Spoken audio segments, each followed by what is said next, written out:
pozval na svoje hradisko vzácnych hostí z blízka i z ďaleka, aby spoločne oslávili radostné a bohaté sviatky letného slnovratu. A tak sa tu, na hradisku Pobedím, stretli tie najkrajšie ženy a devy a tí najstatočnejší bojovníci z celého Nitrianska, ktorému vládne slávne knieža Pribina. No zavítali k nám aj mnohí vzácni hostia z nedalekej Moravy, kde panuje mocný Mojmír.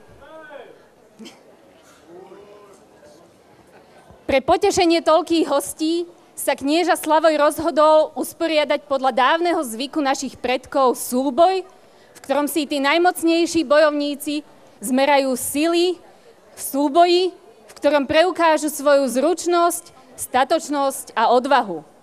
Bojovať budú o vašu priazeň, uznanie a potlesk.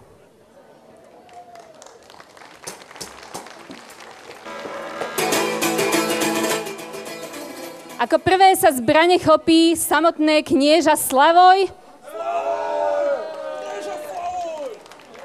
a proti nemu nastúpi náš vzácny host Nitravy, švagor a mocný družiník kniežaťa Pribinu, Radoboj.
Na záver vás, vzácni hostia, čaká súboj zo všetkých najočakávanejší. Súboj dvoch prítomných kniežat, Slavoja z Pobedimu a Vahana z Bojnej.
A teraz nastal čas, aby naše ctené knieža vyhlásilo najlepšieho a najúdatnejšieho bojovníka dnešnej